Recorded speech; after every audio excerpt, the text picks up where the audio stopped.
Hi guys, I've got a V6 Amarok in today with the DPF light on. Let's take a look.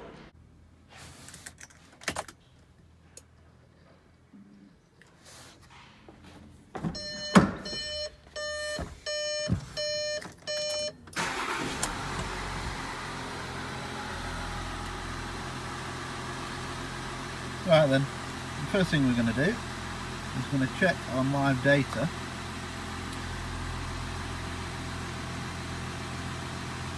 Actually, we'll look at the faults first. Excessive soot accumulation, efficiency low,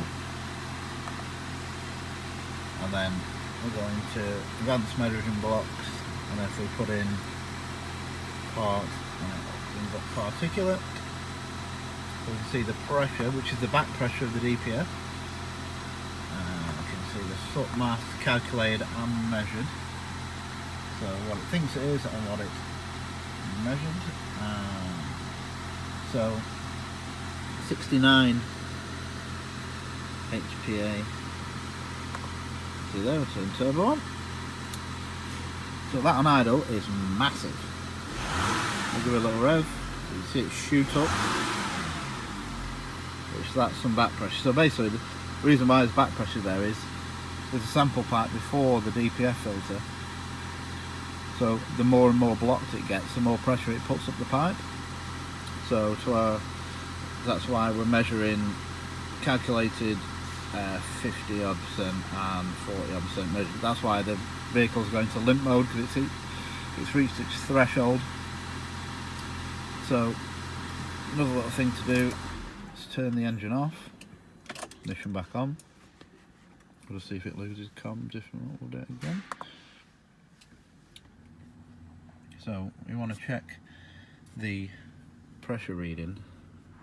There we go, we're back in. We should check this pressure reading without the engine on to see if it goes back down to 0, which obviously it should do if the engine's not running. If it's anything other than 0, it means that you've got a faulty sensor, because without the engine running, no pressure, no reading. If it's shooting about or randomly going up and down, then you've got an electrical problem. Sensor or wiring, of course. Okay. With no other faults in the ECU apart from the block filter, no other reason, but in this case it's more than likely just lots of short trips recently. Another one can be running low on diesel. If you always run low on diesel, it won't regen properly. This vehicle's got enough in to carry on doing its regeneration, but more than likely just a combination of short trips has blocked the DPF off. Up, should I say. What we'll do, go ahead and remove the sample pipes so we can get in there to clean the DPF. There we go, big V6 engine in this one. Get this engine cover off, we need to be down the back, so we'll get this off. There we go. And you can see, actually you can't see. I'll get a torch. So here's the exhaust system here. We got it off the turbo, and this is actually a cat. And then further down, right down there, is the DPF. But where we need to be is here. This is your actual DPF pressure sensor, and it's got two, just about see there, two sample pipes, one before, one after. All we need to do is just get this disconnected and the front pipe off. That goes to the front of the DPF, so we can clean it. A few moments later. So we've got the sensor disconnected, and I've got the pipe off. This is my cleaning apparatus. It's going into the front sample pipe, so before the DPF.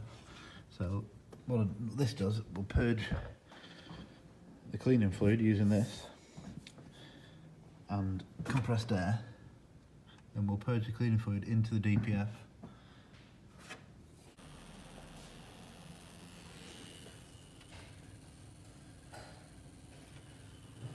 searching fluid in to get going, then we'll start the engine up, start flushing it through.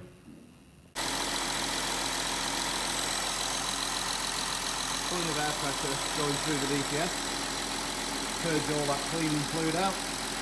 More moments later. So we purged all our fluid through the DPF now, and it's started to come out of the tailpipe in small bubbles, etc.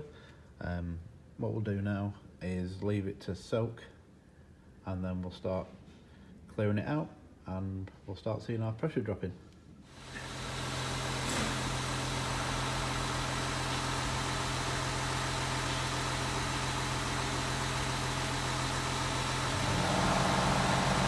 An hour later.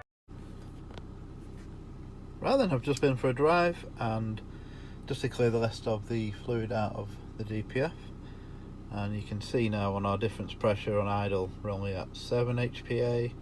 I give that a little rev. It's nicely down, it doesn't even go to what it was on idle before.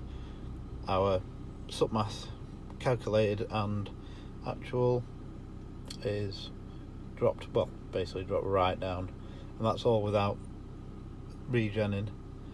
That's just literally cleaned and then driven afterwards, and it's naturally cleared out, and the sub count has gone down, and the vehicle's come out of limp mode. We can't wash the fluid light on, that's it.